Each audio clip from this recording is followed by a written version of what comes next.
Hi, welcome back to another Candace's Corner. My name is Candace Cunningham. I am a self-advocate that lives in Kansas City, Missouri. I have cerebral palsy and developmental disability, and I get the honor to work at the Institute for Human Development at UMKC, where we all use it. I host Candace's Corner, which is an informational podcast where I get to interview people like David Kramer about important topics on disabilities. This season, we are learning about the history of, of disability in Missouri and the institution. So I get the honor to interview David Kramer, and he's going to talk about moving from institutionalized living to individual support. Hi, David. How are you doing today? I am well, Candace. Thanks for having me on the show. Thank you for being here. Could you tell us a little bit about where you work? Yeah, I currently am the executive director for an organization called Center for Human Services. While our headquarters are in Sedalia, Missouri, so mid-Missouri, but we do services throughout the entire state. We actually are celebrating because we're about in 60 counties across the state of Missouri. And we do a variety of services for people with intellectual and developmental disabilities. So think obviously autism, Down syndrome, such like that. But I think the important part for me coming to Center for Human Services is the wide array of ages that we serve as well. So we do Missouri First Steps, we do Head Start, we have a applied behavior analysis center, and we also serve people in residential employment, socialized services throughout. So a wide range from Kansas City to St. Louis. Kansas City is actually one of our larger areas, St. Louis as well. But we're from Kirksville all the way down to Bolivar, Missouri. Actually, I take that back. One of the new counties is Joplin area. So we pretty much span all of Missouri. Right. And it sounds like you guys work from both to aging too, so. It's been really eye-opening. Most of my career has been adults with intellectual developmental disabilities, and so seeing the challenges that families face in the different segmented funding streams has been really eye-opening for me. That's cool. And now, yeah, thank you. What does deinstitutionalize mean? Well, I'm going to give you my definition, and maybe some of my background might be important here. So I I started my career as a direct support professional 35 plus years ago at Bell Fountain Habilitation Center. So by the classical definition, of a state institution, the HAV centers typically come to mind as being what a state institution is. Over the course of my career, I have gone from all the way up to a unit manager within Bell Fountain Habilitation Center, and then worked for a variety of organizations that actually help people move into more community-like settings. And so Life Skills, that is now currently Easter Seals Midwest, Emmaus Homes out of St. Charles, Missouri, and in the western part of the St. Louis region. And then in Center for Human Services, a lot of the services we do is targeted case management, which helps people also move to services in general, but also helping people move out of more restrictive settings.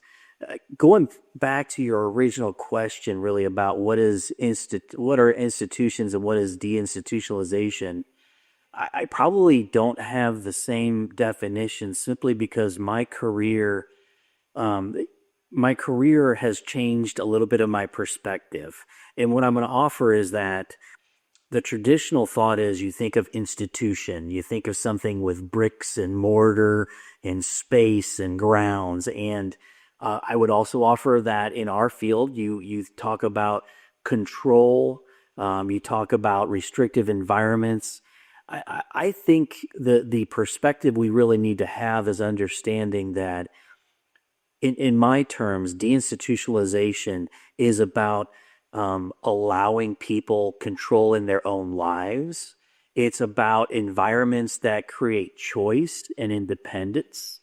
As we've talked before, Candace, you could have an institution like setting and it could still be a home in a subdivision in a neighborhood surrounded by people who are have nothing to do with that particular, I hate to use the stereotypical name group home, but the reality is that the institution shouldn't be defined by the building structure or where they're located. I think it should be defined by what are the controls and restrictions on the people receiving the services in that environment.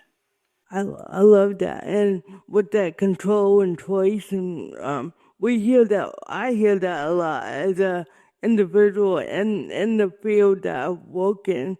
What's, does that individual have control over what they can eat? Or the choice, and you yeah, it's not funny, but it's weird to think that some people don't have that control, even now in 2026. You know, because I was back in 19. You tell you tell me. No, I'm going back into, well, I think the move toward deinstitutionalization started with really supported living, med waiver in the 70s. Now that's a little before my time, but in Missouri, I would say active movement from the state habilitation centers really occurred in the I'm gonna say early 2000s. Yeah, yeah. Thank you. So you kind of answered this, but what made your passion, or what made you passionate about individualized support? The a couple things, and I'm going to say some of it is about the independence and experience that I was seeing, and I want to be very clear. I have friends that still work in what I would call our institutional settings, and these are very caring, loving people. And some of the population they're serving, there's great debate on what's the right, appropriate environment depending on the needs of the individual. I get all that.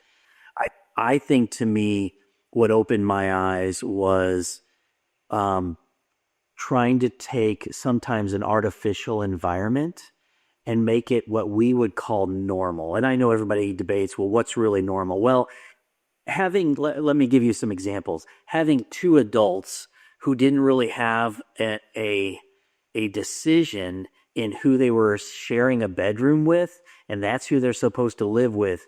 That's really not, that's institutional, right? That's by design, and it's also a recipe for disaster. Uh, One of the things that I've pointed out when people went from large group home settings where you might have, eight people living in a four-bedroom building or 16 in an eight-bedroom building.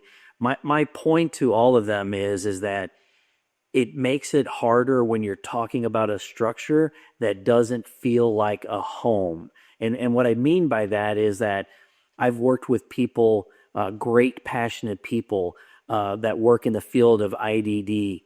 As long as I, anyway, they love what they do, but trying to get them to create a normal family home like setting in a building that is facility structurally based, not that way, it's an uphill battle. It's much easier to say, hey, if I were to tell my staff, for example, hey, I want you to recreate what your home was like for the people in our services.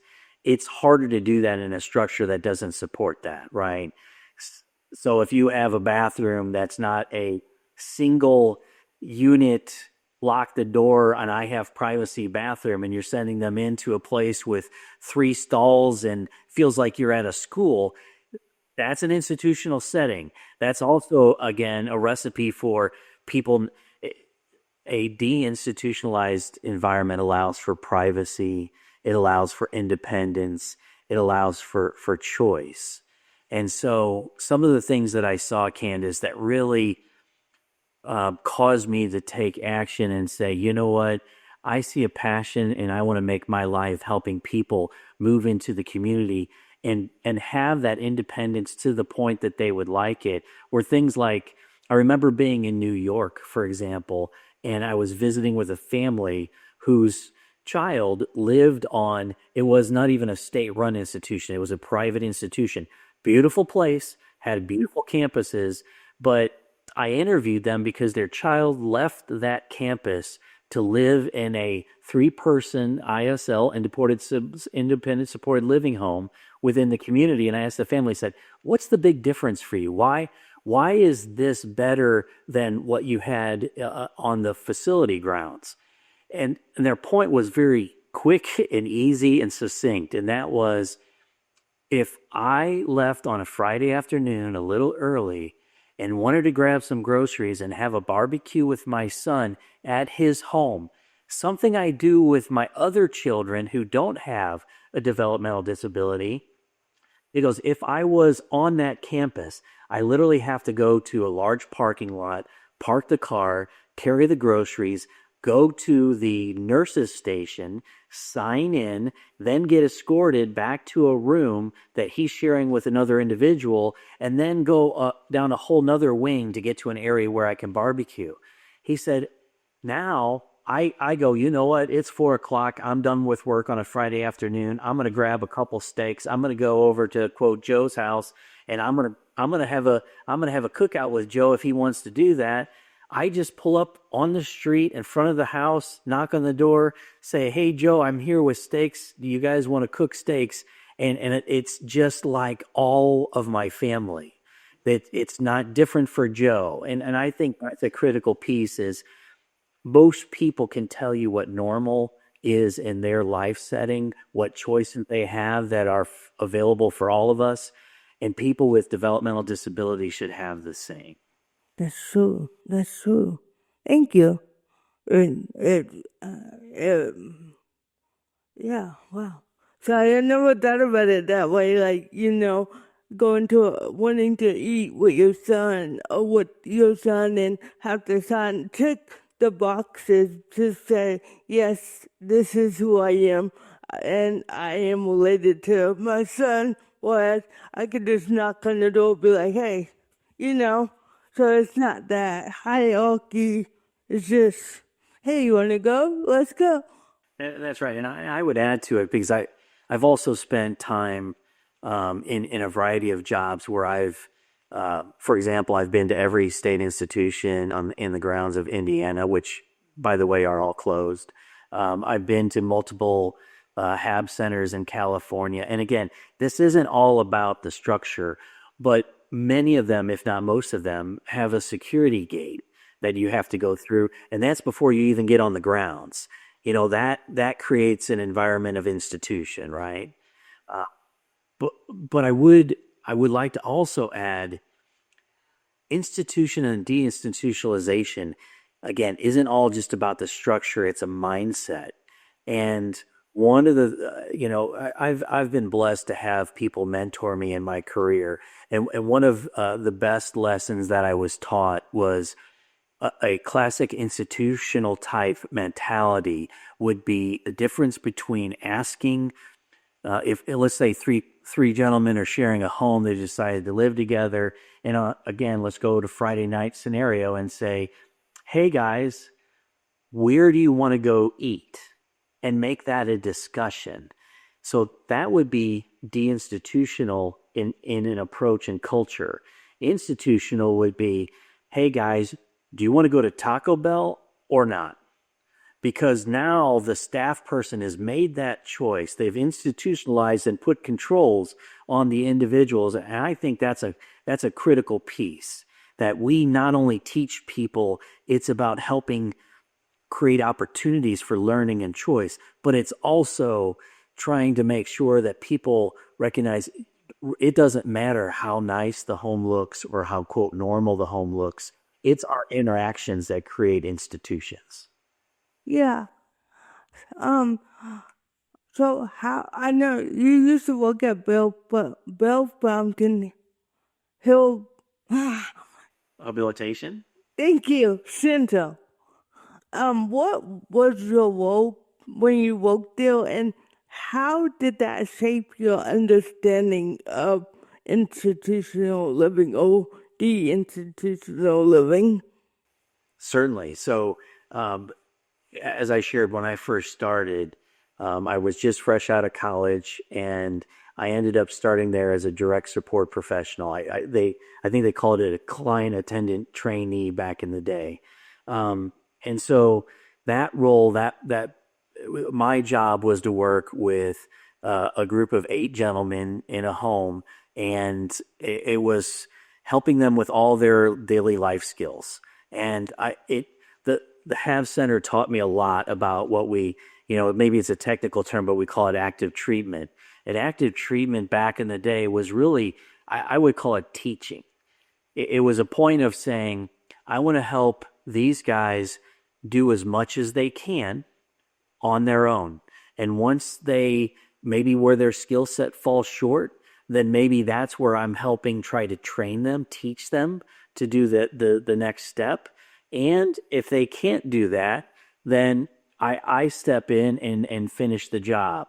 So, for example, it might be somebody who's learning in the morning that we need we need to sweep up the kitchen before we leave. Well, maybe they can do the broom motion, but maybe they don't get all of it because they might have a physical disability or cognitive disability that causes them not to catch certain corners, what have you. And so I'm allowing them to do whatever they can. I think the classic comparison for me was learning. I can't tell you how much I've learned from people that works in the Ham Center too about how to help teach people and the importance of playing a role in your life, regardless of whether you how diminished you might think that role is, might be the biggest thing for that person's day. And one of my classic mentors taught me that we had a person who really struggled, like could not use utensils, that kind of thing. And but we wanted to get them engaged in helping their own dinner making. Well, the reality is almost everybody can tear lettuce, right? And so that was their job. I'm gonna get a head of lettuce. I'm gonna tear it up. I'm gonna put it in a bowl, and then you maybe work on the next step of that. So those were really formative years for me in understanding this isn't just about providing care. I mean, that's the difference between what we do in a nursing home is that we're trying to help people maximize their potential. And we do that through their personal development. And everything is an opportunity for development. It's just a matter of how are you looking for it and what do you do. So at the Hab Center, I did that for many years. I was also I worked as an employment director for many years, uh, and that also jump started my desire for community because we started having people that lived at the Hab Center start doing jobs and work in the community. So I'm a big believer, Candace, in hire people smarter than you and help support them and then get out of their way. So we did a lot of placement of our folks in from a. It started really with employment, and then it just rolled into residential from there. Well, and when you were showing with us the example of the individual of what can they do with the shredding the lettuce, it kind of sounded like customized appointment in a way. So I was like, so when you said that, I was like, huh, That's a great way to put it. What part of this job can this person do? That's yeah, because it is a job. You might not get paid, but it's a job to be home clean and safe. So yeah, it's pretty awesome. Thank you for sharing that. Uh, what motivated you to help people transition from institution to community settings? Many things, but I mean, ultimately, you have to look at um, what brings whether it may again sound maybe dramatic, but what brings people joy? You know, it's hard not to be in certain settings and go, how can this person how can we give this person a chance to create a life that they probably have seen in their own parents, a life that they have probably seen with brothers and sisters, aunts and uncles, cousins. And so it was a desire to say, how do we help them have that experience? Um, and so to me, we were living in a time in an area where many times we were closed to it and just simply said they can't they can't experience life this way because of this.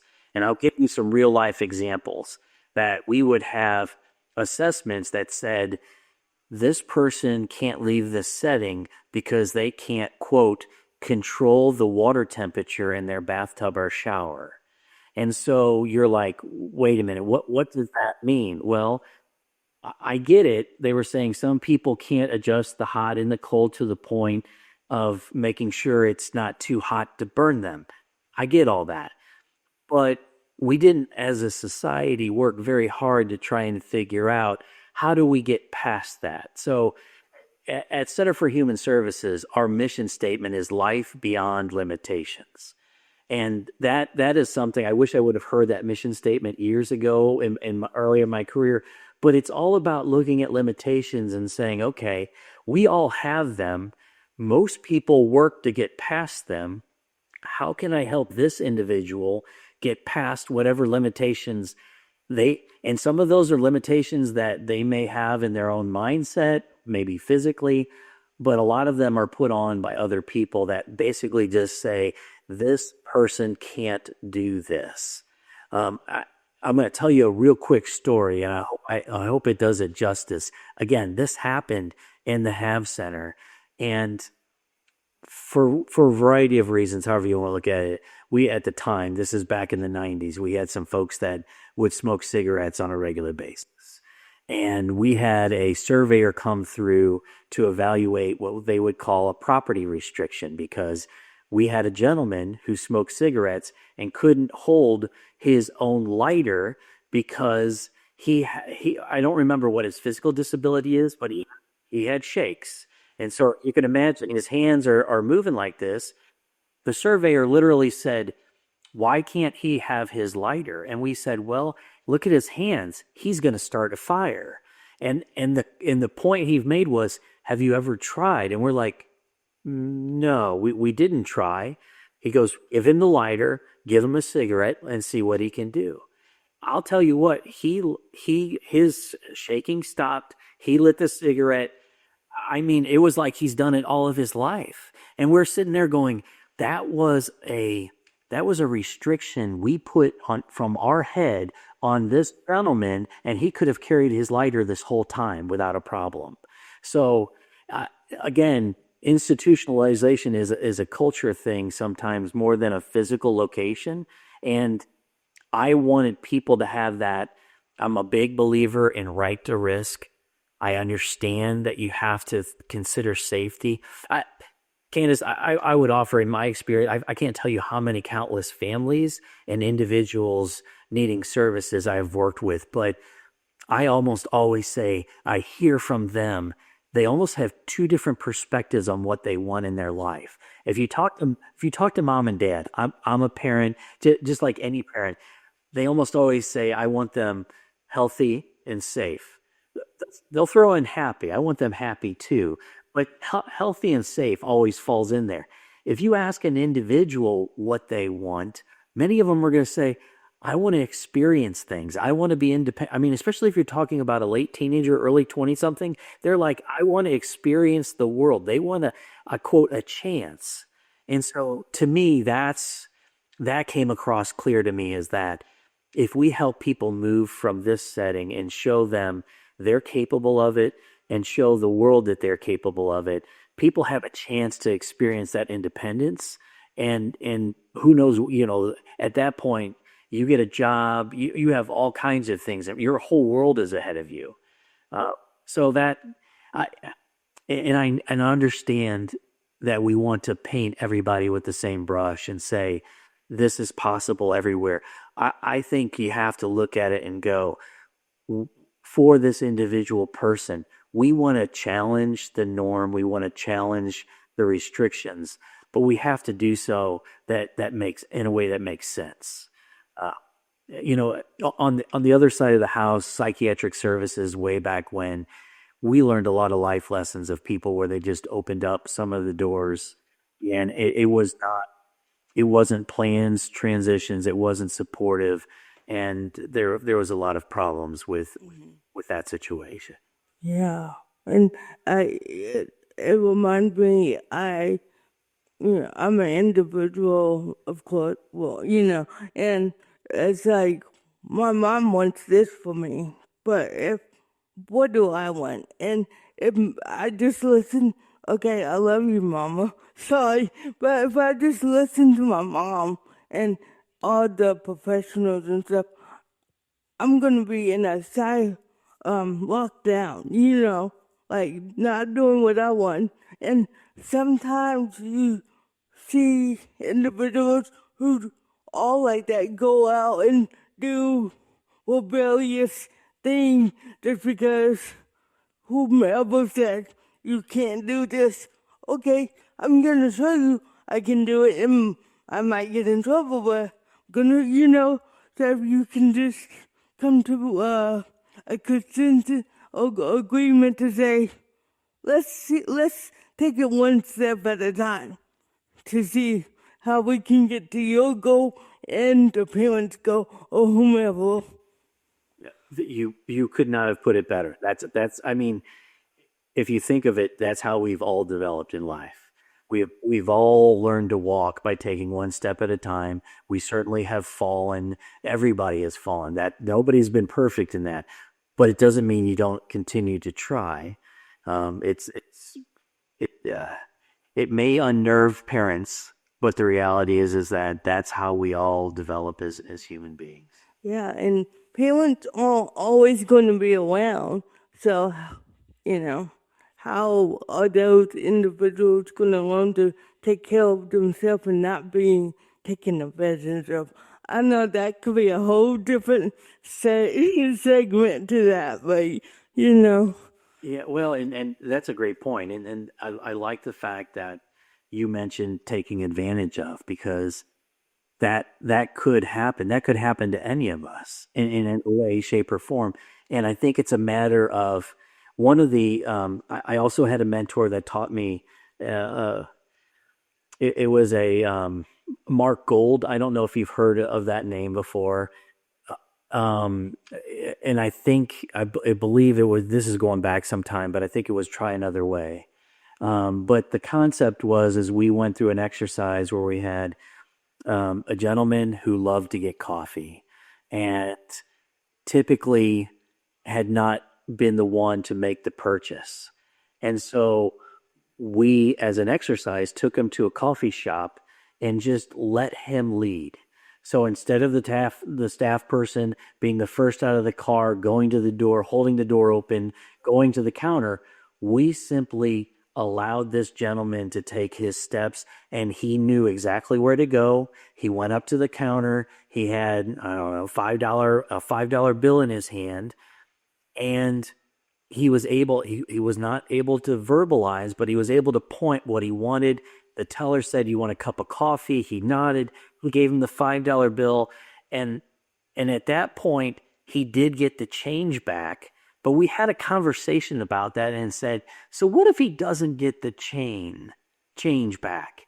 And what's the risk of that? Well, at this point, the change was going to be, I don't know, 35 cents, 45 cents, the price of coffee these days. But the reality is that his ability to make his own transaction with his own money, to me, was well worth the 45 cents that he may not have received back. I mean, how many people in the world are really going to stiff him the 45 cents and change?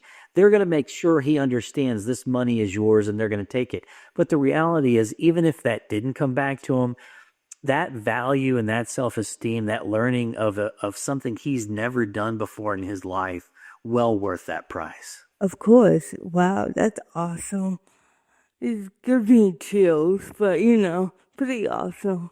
What are some of the hardest parts for people when they do move out of an institution? It really depends on the individual. Um, I'm going to offer some of the things that I've seen, Candace, is that if how depending on how long you've had that rigid structure in your life, going from an environment where your schedule is set every single day, your meals are already decided, you know, if you think about a heavily staffed environment where every moment a staff person is giving you guidance on what you should do, what you shouldn't do, all of a sudden, if you get shifted into an environment where you get to pick what you'd like to eat, when you want to eat it, what clothes you want to wear, what time would you like to take a walk? Would you not like to take a walk? All those things that can be overwhelming for people who have had restricted choice all their life. And all of a sudden, they may feel pressure around the anxiety of too many choices. So we have we saw that with some folks early on moving off of a campus setting into a community setting. And what ended up happening is we learned that sometimes giving that independence in stages is probably best for the person. The other thing was really that cautionary tale that you and I have already talked about in saying just because they're now in a bedroom home in the middle of a subdivision doesn't mean it's not an institution. So how do you make sure that they're getting the decisions of what they want to have for and let's be honest, you have 3 to 4 individuals that have chosen at that point to live together, but they still have to come up with their what I'm going to call rules of engagement as roommates.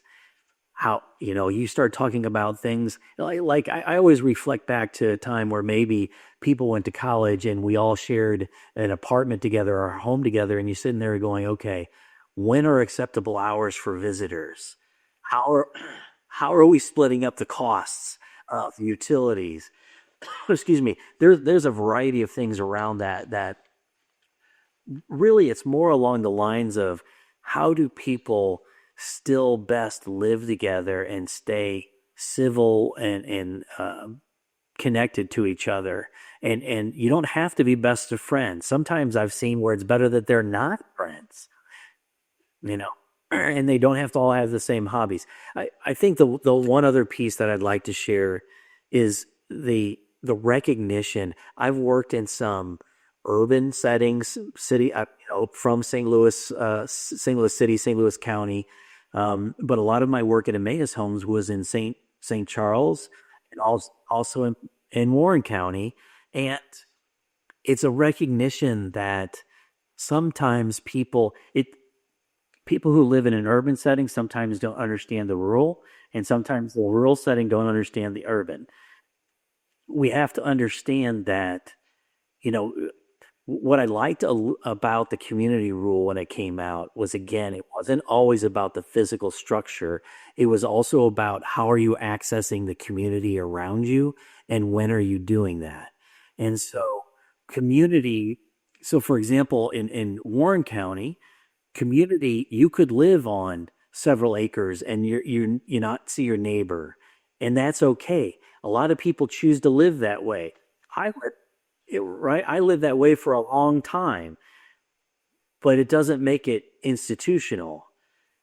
The fact of the matter is that people in a rural setting, if you're miles away from the local town, you may not go into town but once or twice a week to get groceries or whatever you're going to do, go to the pharmacy, that kind of thing. And so I had a learning curve in understanding that put, requiring people to go into the community on a regular basis doesn't necessarily make that deinstitutionalized either, right?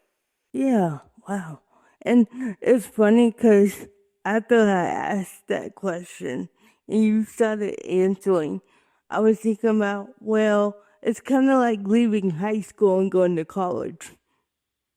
You know, you have the 8 hour whatever. You know what you're gonna do for those 8 hours. But in college, you might have classes, 2 classes on Mondays, 3 classes on Tuesdays, and none on Fridays. So you gotta plan, and you have to build that structure of, um, do you work? When do you study? You know? That's a great example, Candace. You're preaching to the choir on that one because I'm sitting here going, in addition to that, then you also have the natural consequences of even so far. Did you go to class? Did you not go to class? Do you want to go to the library tonight? Are you going to do something else? And I think that's a great point that you're making about not only just deinstitutionalization, but also our services that sometimes we have to recognize we can overprotect and people never experience the natural consequences of their action. Thank you, thank you. What all important issues do we still need to address? Well, I'm gonna, with this topic of deinstitutionalization, I think the number one thing, and it just popped up this morning. I was reading a newsletter this morning in the state of Missouri, and they're having hearings on autonomous vehicles and allowing autonomous vehicles. And I hope I get her name right. I don't know that I've met her, but the executive director of Paraquad in St. Louis, I think it's Laura Becker or Lori Becker, and she was at the hearing, gave testimony, and I loved her quote, which was basically saying, transportation is our number one issue still for people with disabilities. And the fact is that I don't remember all of her disabilities, but she's not able to drive. And autonomous vehicles would give her an ability to have independence with transportation and allow her to work in a freer environment. I remember interviewing people about transportation and saying it is their number one issue when it comes to their employment, and there's no really perfect transportation, but I always say most of them are not satisfactory. And I don't know if you have personal experience there, but when we talk about institutionalization, again, having that house in a subdivision and no means for somebody who could access their community independently, it still is basically building that barrier of institution, right? I can't go anywhere without somebody helping me out. But so the state of Missouri, the country, transportation is still what I would say is the number one institutionalizing function that's causing people not to live their most independent lives. So if we can come up with a solution for that, and maybe this autonomous vehicle movement might have solutions for us. I'd love to see that. Yeah, I would love to too. I know I work with self advocates, and I did the 5 year report for the DD Council, and transportation was the number one, and it's sad to say back when I started 5 years ago, it was the number one. So I'm like, what are we, and transportation is I feel like a key to all things in a way. That that's exactly right. We can have all the friends in the world, and God loves social media. I'm talking to you, 100 miles away, and that's beautiful. But the reality is without transportation, I can't have a sit down with you or a cup of coffee or go fishing with Frank, right? Yeah, go golfing, yes. Well, I appreciate you taking your time to talk about this important issue, David. Thank you very much. again for being a guest on Candace's Corner, and have a great day. Well, my pleasure, Candace. Thank you so much for having me. You have a great day as well.